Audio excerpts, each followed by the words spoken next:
ਹੈਗਾ ਜੇ 4 ਫੁੱਟ ਦੀਆਂ ਖੇਲੀਆਂ ਪਾਣ ਵਾਲਾ, ਇਹਨੂੰ ਟ੍ਰੈਂਚਰ ਵੀ ਕਹਿੰਦੇ ਆ, ਇਹਨੂੰ ਬੰਨੂ ਹੱਲ ਵੀ ਕਹਿੰਦੇ ਨੇ ਕਈ ਲੋਕ। ਇਸੇ ਤਰੀਕੇ ਨਾਲ ਜਿਹੜਾ ਕਿ ਅਸੀਂ ਐਡਜਸਟੇਬਲ ਬਣਾ ਦਿੱਤਾ ਜੇ, ਪਿਛਲੀ ਸਾਈਡ ਤੇ ਵੀ ਕਾਬਲੇ ਲਗਾ ਦਿੱਤੇ ਨੇ, ਟੋਟਲ ਐਡਜਸਟੇਬਲ ਹੈਗਾ ਜੇ। ਮੂੰਹ ਬੰਦ ਵੀ ਕਰ ਸਕਦੇ ਹੋ, ਖੋਲ ਵੀ ਸਕਦੇ ਹੋ। ਇਹਨੇ 4.5 ਫੁੱਟ 5 ਫੁੱਟ 3 ਫੁੱਟ 3.5 ਫੁੱਟ ਜਿੱਥੇ ਤੁਹਾਡਾ ਦਿਲ ਕਰਦਾ ਉੱਥੇ ਖੈਲੀ ਪਵੇਗੀ। ਬੜਾ ਈਜ਼ੀਲੀ ਜਿਹੜਾ ਕਿ ਮਾਰ ਕੇ ਇਹਨੇ ਚੱਲਣਾ ਹੈਗਾ, ਮਾਰ ਕੇ ਜਿਹੜਾ ਇੱਕ ਸਾਈਡ ਦੇ ਉੱਤੇ ਲਗਾ ਕੇ ਜਦੋਂ ਆਪਣਾ ਕਮਾਦ ਵੱਡਾ ਹੁੰਦਾ ਜਾਂਦਾ ਨਾ, ਇਹਦੇ ਵਿੱਚੋਂ ਦੀ ਗੁਜ਼ਰਦਾ ਜਾਂਦਾ ਹੈਗਾ। ਜਿਹੜੇ ਵੀ ਦੋਸਤ ਨੂੰ ਚਾਹੀਦਾ ਹੈ ਸਿਰਫ ਔਰ ਸਿਰਫ ਮਿਲੇਗਾ।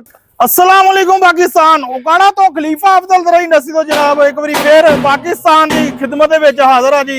4 फुट वाला ट्रेंचर है जे, 4 फुट ਦੀਆਂ ਖੇਲੀਆਂ ਪਾਣ ਵਾਲਾ, ਇਹਨੂੰ ਟ੍ਰੈਂਚਰ ਵੀ ਕਹਿੰਦੇ ਆ, ਇਹਨੂੰ ਬੰਨੂ ਹੱਲ ਵੀ ਕਹਿੰਦੇ ਨੇ ਕਈ ਲੋਕ। ਕਈ ਇਹਨੂੰ ਕਹਿੰਦੇ ਆ ਜੀ 4.5 ਫੁੱਟ 4 ਫੁੱਟ ਦੀ ਕਮਾਦ ਗੱਡਣ ਵਾਲਾ ਸਾਨੂੰ ਚਾਹੀਦਾ ਹੈ ਬੈੱਡ ਪਲਾਂਟਰ। ਇਹਨੇ ਜਿਹੜੀ ਹੈ ਕਿ ਖੇਲੀਆਂ ਪਾਣੀ ਹੈਗੀਆਂ 4 ਫੁੱਟ ਦੇ ਉੱਤੇ ਥੋੜਾ ਜਿਹਾ ਮੁਖਤਲਿਫ ਬਣਾਇਆ ਹੈਗਾ ਜੇ। ਇੱਥੋਂ ਉੱਚਾ ਬਣਾਉਣ ਦਾ ਮਕਸਦ ਇਹ ਹੈਗਾ ਜੇ, ਇਹ ਚੀਜ਼ ਤੋਂ ਉੱਚਾ ਬਣਾਉਣ ਦਾ ਮਕਸਦ ਇਹ ਹੈਗਾ ਜੇ ਕਿ ਜਦੋਂ ਆਪਣਾ ਕਮਾਦ ਵੱਡਾ ਹੁੰਦਾ ਜਾਂਦਾ ਨਾ, ਇਹਦੇ ਵਿੱਚੋਂ ਦੀ ਗੁਜ਼ਰਦਾ ਜਾਂਦਾ ਹੈਗਾ ਜੇ। ਬੜਾ ਈਜ਼ੀਲੀ ਜਿਹੜਾ ਕਿ ਮਾਰ ਕੇ ਇਹਨੇ ਚੱਲਣਾ ਹੈਗਾ, ਮਾਰ ਕੇ ਜਿਹੜਾ ਇੱਕ ਸਾਈਡ ਦੇ ਉੱਤੇ ਲਗਾ ਕੇ ਅਗਲਾ ਜਿਹੜਾ ਆਪਣਾ ਟਾਇਰ ਦਾ ਨਿਸ਼ਾਨ ਜਿਹੜਾ ਇਸੇ ਮਾਰਕ ਦੇ ਉੱਤੇ ਆਣਾ ਹੈਗਾ ਜੇ। ਤੇ ਇਸੇ ਤਰੀਕੇ ਨਾਲ ਜਿਹੜਾ ਕਿ ਅਸੀਂ ਐਡਜਸਟੇਬਲ ਬਣਾ ਦਿੱਤਾ ਜੇ। 4 ਫੁੱਟ ਤੇ ਨਹੀਂ ਇਕੱਲੀ ਇਹਨੇ ਖੇਲੀ ਪਾਣੀ ਹੈਗੀ, ਇਹਨੇ 4.5 ਫੁੱਟ 5 ਫੁੱਟ 3 ਫੁੱਟ 3.5 ਫੁੱਟ ਜਿੱਥੇ ਤੁਹਾਡਾ ਦਿਲ ਕਰਦਾ ਉੱਥੇ ਖੇਲੀ ਪਵੇਗੀ। ਆ ਦੇਖੋ ਇਹ ਵੀ ਕਾਬਲੇ ਲਗਾ ਦਿੱਤੇ ਨੇ, ਪਿਛਲੀ ਸਾਈਡ ਤੇ ਵੀ ਕਾਬਲੇ ਲਗਾ ਦਿੱਤੇ ਨੇ। ਟੋਟਲ ਐਡਜਸਟੇਬਲ ਹੈਗਾ ਜੇ, ਮੂੰਹ ਬੰਦ ਵੀ ਕਰ ਸਕਦੇ ਹੋ, ਖੋਲ ਵੀ ਸਕਦੇ ਹੋ। ਟੋਟਲ ਅਲਹਮਦੁਲਿਲਾ ਐਡਜਸਟੇਬਲ ਬਣਾ ਕੇ ਦਿੱਤਾ ਜੇ। ਇਹ ਮਲਕ ਅੱਲਾ ਦਿੱਤਾ ਸਾਹਿਬ ਹੈਗੇ ਨੇ ਵਿਹਾੜੀ ਦੇ ਵਿੱਚੋਂ, ਉਹਨਾਂ ਨੇ ਆਪਣਾ ਆਰਡਰ ਬੁੱਕ ਕਰਵਾਇਆ ਸੀਗਾ। ਅਲਹਮਦੁਲਿਲਾ ਰੈਡੀ ਹੈਗਾ ਜੇ। ਤੇ ਇਹ ਚੱਲਾ ਹੈਗਾ ਜੇ ਵਿਹਾੜੀ, ਗੱਡੀ ਆ ਗਈ ਜੇ ਲੈਣ ਵਾਸਤੇ, ਲੋਡਿੰਗ ਕਰਾਉਣ ਲੱਗੇ ਜੀ। ਲੋਡਿੰਗ ਕਰਾ ਕੇ ਇਨਸ਼ਾਅੱਲਾ ਮਲਕ ਅੱਲਾ ਦਿੱਤਾ ਸਾਹਿਬ ਨੇ ਸਾਨੂੰ ਵੀਡੀਓ ਸੈਂਡ ਕੀਤੀ ਤੇ ਫੀਲਡ ਵਰਕ ਵੀ ਦੋਸਤਾਂ ਨੂੰ ਦਿਖਾਵਾਂਗੇ ਜੀ। ਜਿਹੜੇ ਦੋਸਤ ਨੂੰ ਚਾਹੀਦਾ ਹੈ ਮੈਂ ਰੇਟ ਵੀ ਦੱਸ ਦਿੰਦਾ ਵਾਂ। ਫੋਨ ਨੰਬਰ ਮੇਰਾ ਨੋਟ ਕਰ ਲਵੋ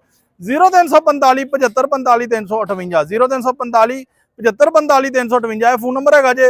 ਇੱਥੇ ਰਾਬਤਾ ਕਰਕੇ ਹਰ ਤਰ੍ਹਾਂ ਦੀ ਮਾਲੂਮਾਤ ਲੈ ਸਕਦੇ ਹੋ, ਹਰ ਤਰ੍ਹਾਂ ਦੇ ਜ਼ਰਾਈ ਲਾਤੀ। ਹੁਣ ਰੇਟ ਦੀ ਗੱਲ ਕਰੀਏ, ਸਿਰਫ ਔਰ ਸਿਰਫ ਜਿਹੜੇ ਵੀ ਦੋਸਤ ਨੂੰ ਚਾਹੀਦਾ ਹੈ, ਅੱਜ ਦਾ ਰੇਟ ਹੈਗਾ ਜੇ, ਮਾਰਚ ਦਾ ਮਹੀਨਾ ਹੈਗਾ 2026 ਹੈਗਾ ਜੇ। ਜਿਹੜੇ ਵੀ ਦੋਸਤ ਨੂੰ ਚਾਹੀਦਾ ਹੈ ਸਿਰਫ ਔਰ ਸਿਰਫ ਮਿਲੇਗਾ 2.5 ਲੱਖ ਰੁਪਏ ਦਾ। ਜਿਹੜਾ ਫੋਨ ਨੰਬਰ ਦਿੱਤਾ ਤੇ ਰਾਬਤਾ ਕਰਕੇ ਜਾਂ WhatsApp ਤੇ ਤੁਸੀਂ ਰਾਬਤਾ ਕਰ ਸਕਦੇ ਹੋ। ਸਾਰੇ ਦੋਸਤਾਂ ਦੀ ਮੁਹੱਬਤ ਦਾ ਸ਼ੁਕਰੀਆ ਜੀ। ਜਜ਼ਾਕੱਲਾ। अस्सलाम वालेकुम।